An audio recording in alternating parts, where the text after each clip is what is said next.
করছি এই সান্তালি মিডিয়াম এডুকেশনের কি করুণ দশা।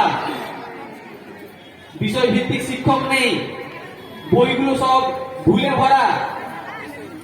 6-7 বছর ধরে আমাদের ছেলে মেয়েরা মাধ্যমিক পরীক্ষা দিল, 4-5 বছর ধরে উচ্চ মাধ্যমিক দিচ্ছে, দেবে। যাবতীয় পরিকাঠামোর অভাব। এই বিষয়ে একটা কথা বলেন, বইগুলো এমন ধরনের ভুলে ভর্তি যে উপপাদ্যের ছবি নেই, উপপাদ্য প্রমাণ করা আছে। আপনারা এমন কোন মিডিয়াম এডুকেশন কি দেখেছেন যেখানে সেই মিডিয়ামের কোন ল্যাঙ্গুয়েজ জানেন না, অক্ষর জানেন না, অথচ সেই মিডিয়ামের শিক্ষক? আপনারা কি এটা চিন্তা করতে পারবেন? বাংলা মিডিয়ামের শিক্ষক অথচ বাংলা ভাষা জানেন না, বাংলা অক্ষর পরিচয় জানেন না। ইংলিশ মিডিয়ামের শিক্ষক অথচ ইংরেজি ভাষা জানেন না, অ্যালফাবেট কি জানেন না, লেটার কি জানেন না। সান্তালি মিডিয়ামে সম্ভব। সান্তালি মিডিয়াম এডুকেশনে এমনও কিছু শিক্ষক শিক্ষিকা নিয়োগ হয়েছে যারা কিনা অলচিকি জানেন না, সান্তালি ভাষা জানেন না। তাহলে কি দিনকাল চলছে, কি অবস্থা চলছে আদিবাসীদের উপর আপনারা একটু লক্ষ্য করে দেখুন। আদিবাসীদেরকে শিক্ষা থেকে বঞ্চিত করার জন্য আদিবাসী হোস্টেলগুলো কায়দা করে বন্ধ করে রাখা হয়েছে। একলব্য মডেল রেসিডেন্সিয়ালের যে খবর, সেটা দূর দূরান্ত পর্যন্ত চোখেও দেখা যাচ্ছে না। অত্যন্ত দুঃখ হয়। আদিবাসীদের হয়ে যাদের গলা ফাটানোর কথা, তারা অন্য কোন বিশেষ এজেন্সির হয়ে শুধুমাত্র গলা ফাটাচ্ছে। আর যারা আমাদের দেশের গণতন্ত্রের চতুর্থ স্তম্ভ, তারা শুধুমাত্র ইয়েলো জার্নালিজম তারা করছে। পূর্ববর্তী বক্তাগণ বললেন, অলরেডি আদিবাসীদের একটা গণবিস্ফোট, একটা বিস্ফোরণ কিন্তু শুরু হয়ে গেছে গত 31শে মার্চ পুরুলিয়ার শিউলিয়া থেকে। সেই বিক্ষোভের আগুন ছড়িয়ে আজ বাঁকুড়ায়, এরপরে এটা ঝাড়গ্রামে যাবে, বীরভূমে যাবে, মেদিনীপুরে যাবে, হাওড়ায় যাবে, কলকাতায় যাবে, উত্তরবঙ্গে যাবে। আদিবাসীরা যাচ্ছে, কাজেই আপনারা সাবধান। অত্যন্ত দুঃখ হয়, স্বাধীনতার 75-76 বছর পরও আদিবাসীদের শিক্ষার দাবি নিয়ে এতগুলো কথা বলতে হয়। এরা কারা যারা চায় না আদিবাসীরা শিক্ষিত হোক? এরা ছলে বলে কৌশলে আদিবাসীদেরকে দমিয়ে রাখতে চাইছে। আমরা এখানে এসেছি আমাদের ন্যূনতম যে সাংবিধানিক অধিকার, সেই অধিকারগুলোর দাবিতে। এই যে অ্যাট্রোসিটি অ্যাক্ট 1989 অথবা বনাধিকার আইন 2006, অ্যাট্রোসিটি অ্যাক্ট নিয়ে আলাদা করে আদিবাসীদেরকে কেন আন্দোলন করতে হচ্ছে? মালদাতে আমরা দেখলাম যে স্কুলের শিক্ষককে নিগৃহীত হতে হলো। যাদবপুরে দেখলাম অধ্যাপিকাকে, আমাদের আদিবাসী অধ্যাপিকাকে ভারবালি মোলেস করা হলো। এখানে আমাদের কলেজের অধ্যাপিকা আছে, একজন অধ্যাপক ছাত্রছাত্রীদের সামনে এই বিষয়টা বললেন, আদিবাসী তারা যারা গাছে গাছে ঝোলে। লজ্জা হয়, ধিক্কার আপনাদের এই মানসিকতাকে।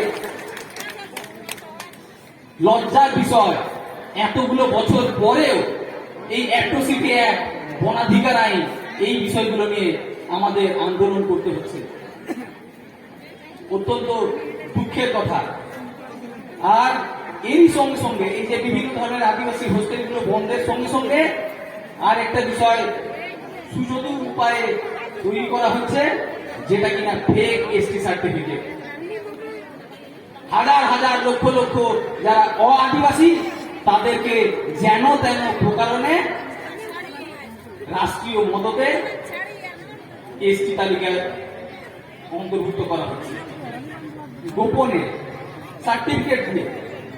এবং বিভিন্ন আমাদের যারা আদিবাসী মানুষজন, ছাত্রছাত্রী, তারা তাদের শিক্ষার অধিকার থেকে বঞ্চিত হচ্ছে, তারা তাদের চাকরির অধিকার থেকে বঞ্চিত হচ্ছে, তারা বিভিন্ন ক্ষেত্রে যে ভোটে ধারণ অধিকার, সেই অধিকার থেকে বঞ্চিত হচ্ছে। আপনারা জেনে আশ্চর্য হবেন, সন্দেশখালী 123 কনস্টিটিউয়েন্সি থেকে একজন আমাদের মাহাতো ভাই সুকুমার মাহাতো, একদিকে মাহাতোরা আদিবাসী হওয়ার জন্য আন্দোলন করছে, আর অন্যদিকে বাবু দুটো আমাদের বিধানসভার ভোট আদিবাসীদের জন্য সংরক্ষিত আসন থেকে লড়ে জিতে এসছে।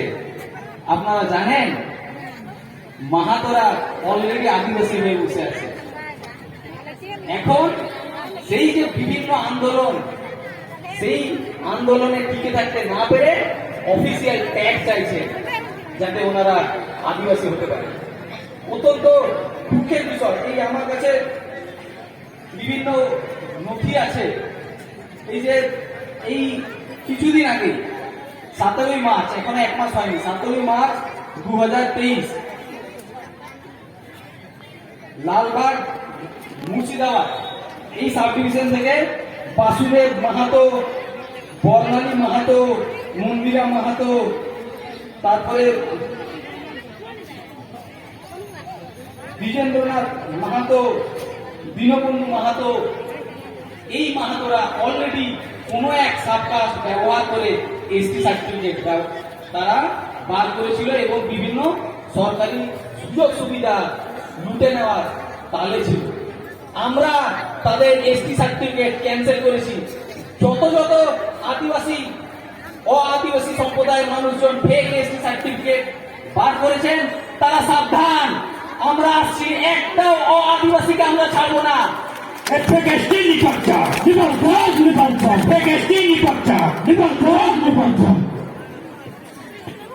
এরই সঙ্গে সঙ্গে আমার কাছে বিভিন্ন চাকরির এবং কলেজ ইউনিভার্সিটিতে এসটি লিস্ট আছে, আপনারা শুনুন এবং তাহলে আপনারা বুঝবেন যে আদিবাসীদেরকে কিভাবে শোষণ করা হচ্ছে। আমি তো এটা বললাম, সে পুরুলিয়াতে 120টা আদিবাসী হোস্টেল বন্ধ।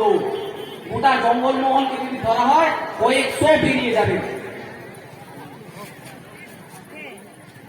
আইসিডিএস এর একটা অ্যাপয়েন্টমেন্ট, সেইখানে এসটি তালিকায় যারা চাকরি পেয়েছে বা যাদের নাম ইনলিস্টেড হয়েছে, কারো টাইটেল সাউ, কেউ মেহতা, কেউ দাস, কেউ গোলই, কেউ রায়, কেউ সিংহ, কেউ সিনহা।